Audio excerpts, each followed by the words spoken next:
Welcome to What the Paper Said, in which I, Patrick Crozier, skim through the Times from 100 years ago, read some of the articles and comment on the ones I find interesting. In this episode, the week ending the 4th of February 1923, 3 terrorist campaigns and a fortune teller. Not in this episode for reasons of time, ignorance or sloth. The French occupation in the Ruhr is still going on, and now we've got a railway strike and railway sabotage. The French have responded might be the wrong word, but they have, at the same time, expelled some recalcitrant officials, and they are refusing to allow coal to be exported from Ruhr to the rest of Germany. At least I think that was what's going on.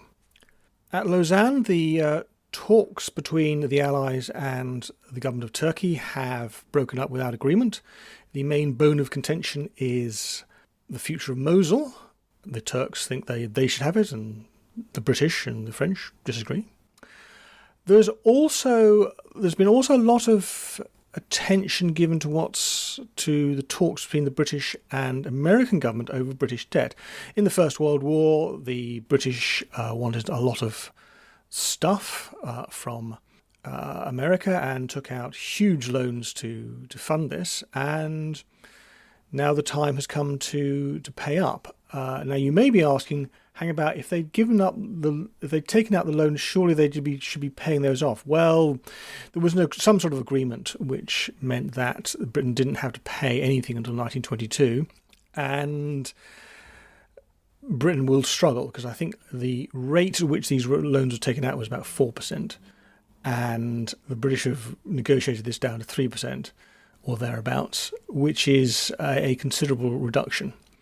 And it looks as if agreement is going to be made, but it does demonstrate that why the whole matter of reparations was not just a Allied German business. It was also because there's so much money owed between the Allies.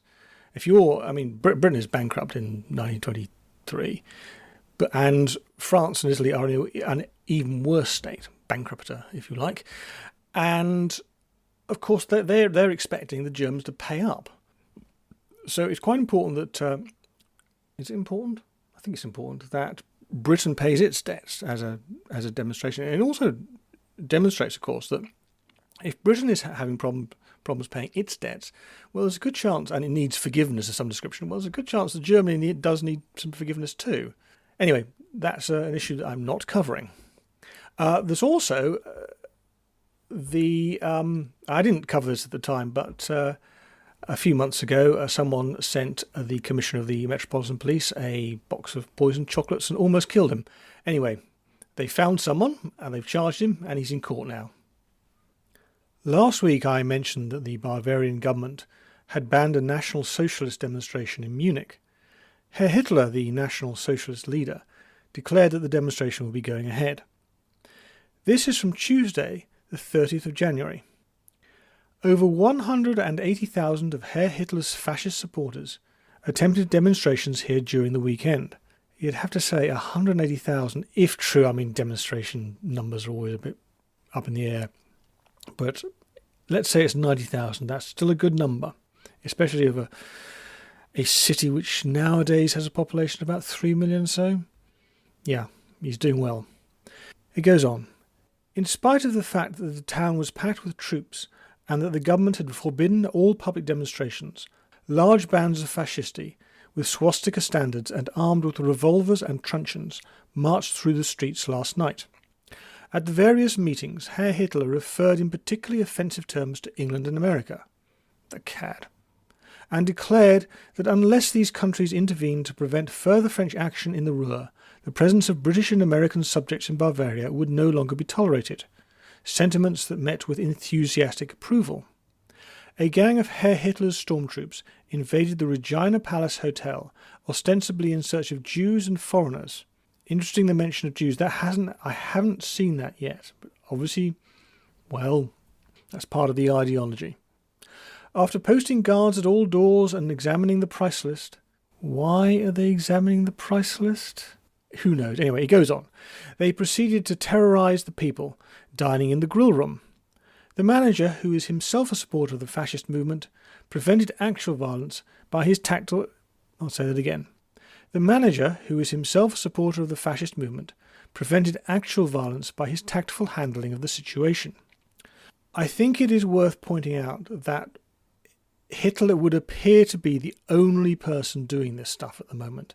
The only person who is building a large-scale movement with the power to confront the state effectively. And you would have to, you look at his movement and you look at Mussolini's movement, which I covered last year, and the fact that it is large, that it is disciplined, that it is violent, that it is able to confront the state, they're all similar. The main differences I can see are that Hitler's movement is largely a regional movement, and also that at the moment Germany, because of the occupation of the Ruhr, needs unity. But otherwise, you'd have to say, well, if you're in Hitler's shoes, why not attempt a coup? There's a good chance you're going to succeed. It is never easy to predict the future, unless you're this guy. This is from Wednesday the 31st of January. At Bow Street Police Court yesterday, before Mr. Graham Campbell, Arthur Edward Taper Drew Clifton, alias Zazra, 53, describing himself as a mail-order trader of Alexander Road, St. John's Wood, was charged on a warrant. What does that mean? I did look it up, but even the whole of the internet does not seem to have an answer to that one. Anyway, was charged on a warrant with unlawfully professing to tell fortunes. Right. Well, so that was a crime, was it? I say was it. I mean, is it still a crime? I don't know. I shouldn't think so. Anyway, it goes on. Mr. E.F. Lever appeared for the defendant, who pleaded guilty. Mr. Musket, for the Commissioner of Police, said that for the purpose of obtaining evidence in this case, Inspector Draper of Scotland Yard wrote to the defendant on December the 10th using the assumed name of Ali Obid Khan. The defendant had been conducting his operations principally by correspondence with colonials and natives in West Africa, Lagos and Nigeria. I hate to point out that Lagos is in Nigeria and Nigeria is in West Africa. Anyway, it goes on.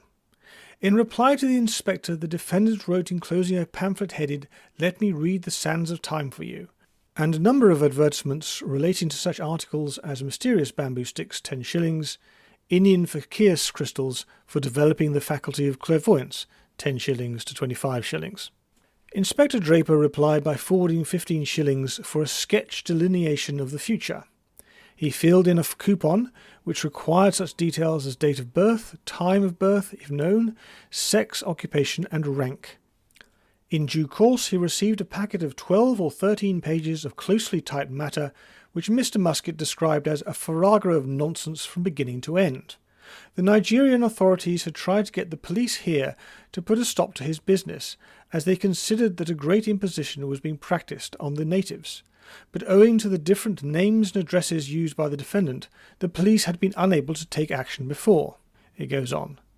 He ordered him, he being the judge, he ordered him to pay a fine of £25 and £10 10 shillings costs, or undergo 3 months' imprisonment.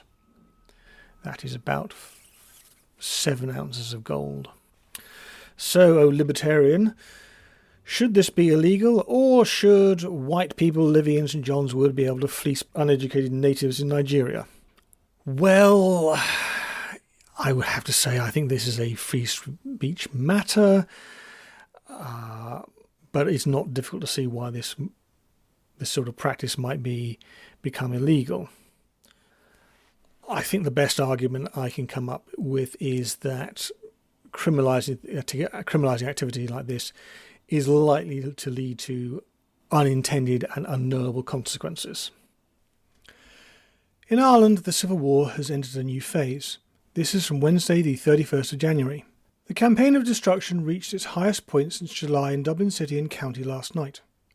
Numerous heavy explosions kept the people in a state of lively apprehension from about 8:30 onwards, and several beautiful residences were destroyed.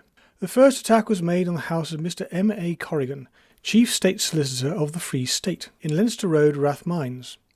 His house, which stands in its own grounds, was visited shortly after 9 o'clock by a party of young men who ordered Mrs. Corrigan to leave it within 2 minutes. Fortunately, her husband was not at home at the time. Mrs. Corrigan's 2 little children were in bed, and with the help of her 2 maids she removed them in their nightclothes to a neighbour's house. Meanwhile, the raiders had placed a powerful landmine in the basement of the house, and they exploded it just as Mrs. Corrigan and her children had reached a place of safety. The house was demolished completely. The Times then goes on to list 5 other such incidents. Now, part of this is a campaign of terrorism, for sure, part of winning the Irish Civil War. But there's also another element. An awful lot of big houses, as they tend to get called, were destroyed in this part of Irish history. I can only assume that this was a way of destroying the English presidents, the British presidents' presence in Ireland. The irregulars, as they are known, are not the only people who claim a right to use physical force. This is from Monday the 29th of January. 7 years ago, a band of 34 men set up a fiery cross on the summit of a mountain overlooking Atlanta, Georgia, and garbed in white robes and peaked hoods, concealing all but their eyes, swore fantastic and complicated oaths. So was the Ku Klux Klan reborn. Ah, reborn, eh? It goes on. The leader of the band was William J. Simmons, Colonel Simmons by grace of Southern courtesy, a former Methodist minister. They made him Imperial Wizard. He was a strenuous supporter of the doctrine of goodness by force. I'm not quite sure here if the New York correspondent of the Times is just taking the mick, or that's a serious philosophical force. I mean, if it is, I guess it could only be related to Jean-Jacques Rousseau's idea of people having to be forced to be free, but I don't think I've heard of that one before. Anyway, it goes on. With great energy, he set to work to build up his organisation. Within a week, he had secured a charter for the Klan from the Superior Court of Fulton County. Its purpose, the court was told, was to inculcate the sacred principles of chivalry, the development of character, the protection of the home, the chastity of womanhood, and patriotism. Not much to argue with there. It goes on. And to maintain white supremacy. There was no mention of the maintenance of Protestantism. That was to come later. The Klan has probably 1 million members, 3/4 of them in the southern states. It claims a membership of 160 in the halls of Congress. There is no reason to believe that as an order it advocates violence to attain the object set forth in its charter application. What has happened to it is just what happened to the original order. It has got out of the control of its founders. The original Ku Klux Klan sprang from the night patrols of slavery times, when Southern gentlemen by turns policed the roads and severely whipped all Negroes found abroad after nightfall without passes. After the war, a number of Confederate Army officers met in Nashville, Tennessee, and formed the order. It was meant merely to terrorize Negroes and carpetbaggers from the North, would-be evildoers. There was no thought of violence. Commercialism has been given as the explanation of the recent statement of the Imperial Wizard Simmons that the order is about to be extended to Europe, and that the ban against Roman Catholics has been removed. Every new member brings in $10, besides the profit on regalia. What was that saying about all movements starting idealistically and ending up as a racket? Anyway, that's all for this week. I aim to have something up next week, but I promise nothing.